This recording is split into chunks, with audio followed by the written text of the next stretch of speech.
Any immediate questions from either of those two sessions or anything else if you like? And not promising answers, okay? It's a time for questions, not necessarily answers. But let's see how we go. Or comments, of course. Insights that we can share together, that'd be great. I hate it when you start like that, Rick.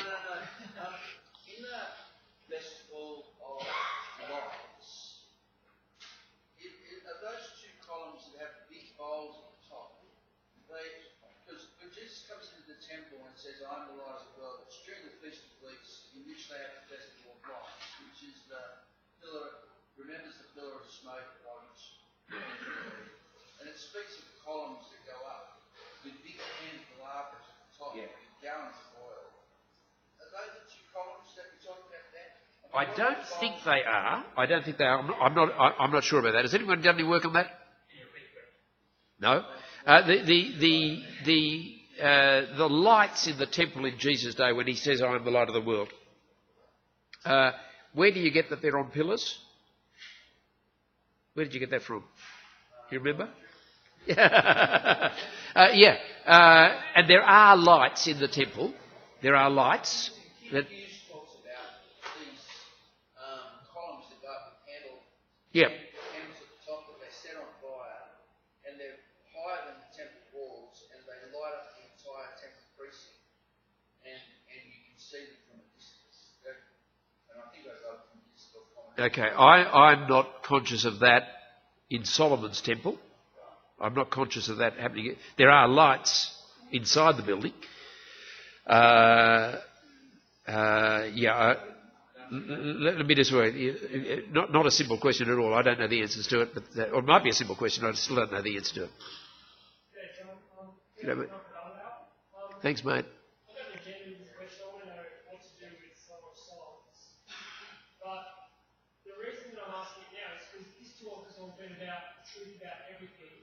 There's a whole body of Old Testament literature attached to Solomon. Yes. Written by Solomon in the wisdom literature. Yes.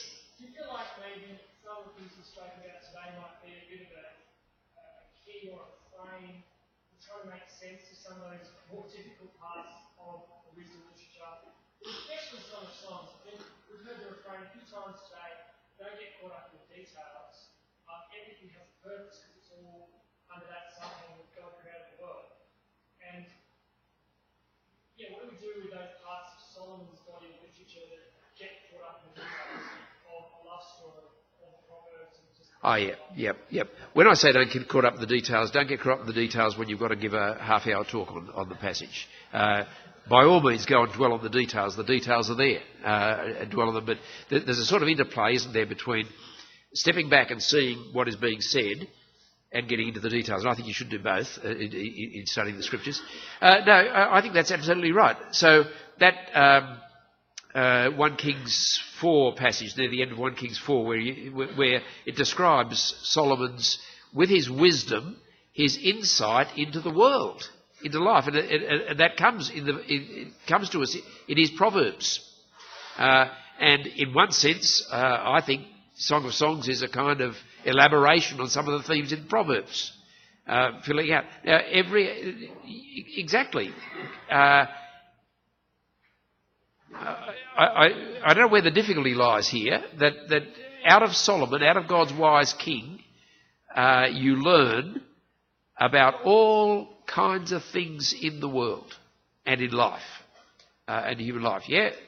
Sex and marriage as well, a big part of it. Hence Song of Songs. And what's the part that you follow, for example, from some of those Proverbs or from Song of Songs to make us wise for salvation in Christ? Well, I think it's really... I found it interesting and have by no means exhausted this in exploration. But what does it mean, the theme of Jesus' wisdom? It means he is the Solomon-like king, but of course, so much greater than Solomon. And the wisdom of Jesus, if he is your Lord and you're living under him, then you will know how to live in the world that has been created out of God's wisdom. Living under the lordship of Christ, living as his disciple, living cleansed by him, forgiven by him, received by him, rescued by him, redeemed by him. That's the way to live in the world that as God has made in his wisdom. So there mustn't be a disconnect between creation and redemption. And you put it in those sort of theological terms. You don't sort of get caught up with redemption so somehow you now ignore creation. Christian thinking won't allow you to do that. There are so many, the resurrection of the body won't allow you to do that. You can't sort of become a mystic whose spirituality has nothing to do with the body or with creation.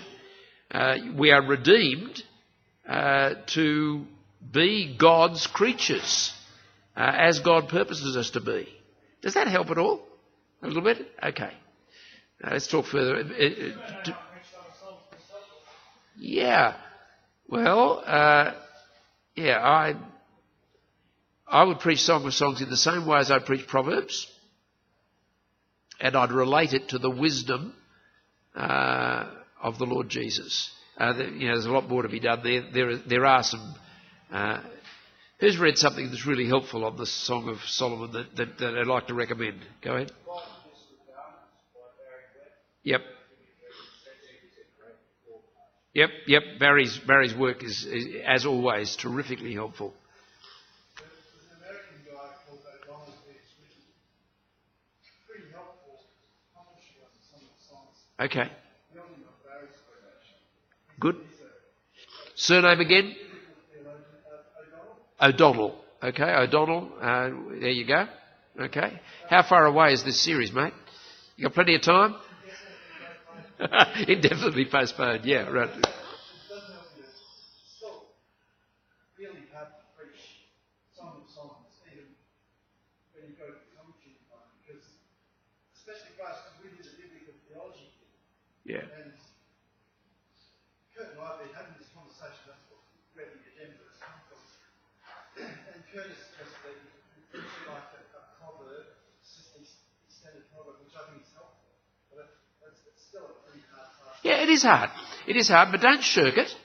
Don't shirk it. The scriptures are there for us to teach it. The promise is that it is there to make us wise for salvation. How it will do that, you don't know in advance. And as you do it, take the words that you have in front of you seriously and share them with the people that you're teaching.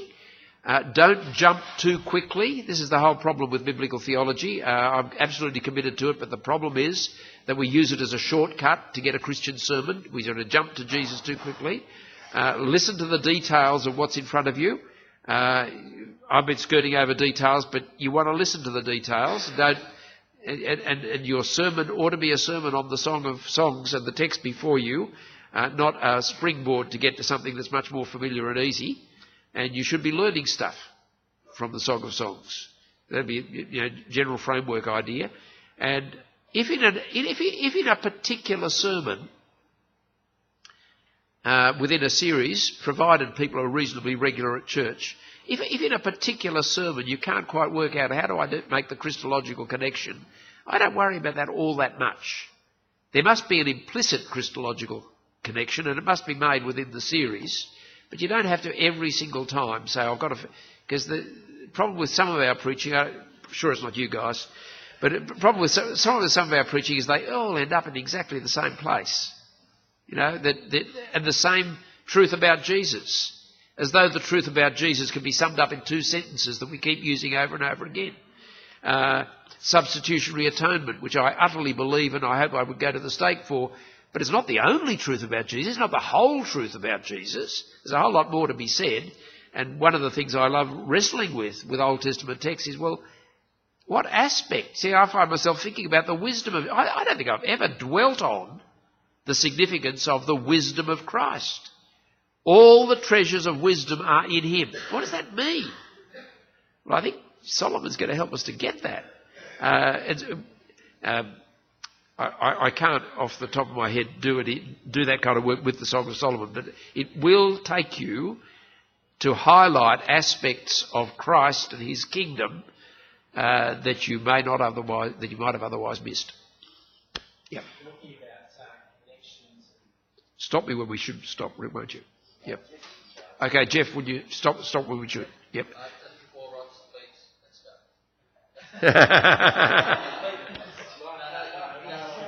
He was joking. I was just thinking, some of the terms peace, wisdom, in Colossians 3, let the peace of Christ rule in your hearts, since as members of one body you are called to peace, be thankful. Let the message of Christ dwell among you richly as you teach and admonish one another with all wisdom. Yes. Through psalms, hymns and songs from the Spirit, singing to God with gratitude in your hearts. Whatever you do, whether in word or deed, do it all in the name of the Lord Jesus, giving thanks to God the Father through him. It just struck me, came to my verse 17, Curran is working with God's wisdom. Yes. Basically skilled with bronze, but essentially it's God's wisdom in the way he's using creation. It seems to be a connection which brings a few ideas together. Yeah. Is that right? That's very helpful. I think it's very helpful. And particularly this theme of wisdom is really, really important. Wisdom is big because God knows what he's doing. God is wise. Goodness me, if we got a little bit of that wisdom, if God gave wisdom to anyone, well, he's given it to Jesus big time. So the Lord Jesus is the wise king. And if we could have some wisdom, wow, wouldn't that be something? Yeah, really, really important. But it's big. Wisdom is a big thing. Yep. It's not just, making a few good decisions here and there. It's really big. Yep. Sorry, have we got to stop yet? No? Okay. Go. I'm fascinated by, at the end of chapter 7, you're talking about the use of a different word. Yes. Finished. Carrying the idea of more of peace. Yes. Completeness. Yes. Could we possibly see an overlap there with the whole idea of Sabbath? God resting on the seventh day, having been done. Oh, certainly. You went to Hebrews, there's still a rest for the people of God. Yep. That kind of thing. Yep. Is there an overlap there? We'll touch on that in chapter 8.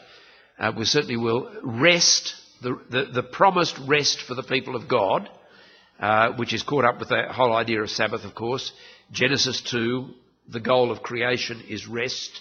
And the people are given that Sabbath rest. The people are promised a Sabbath rest. We are promised, and they are given rest in the land. The land is the place of rest. And what does rest mean? Well, it means peace. It means peace from all your enemies round about. So rest and peace are very, very, very similar ideas. They're different words, but they're very, very similar ideas. And peace and rest are ideas that belong together like that. Yep, absolutely. Yep.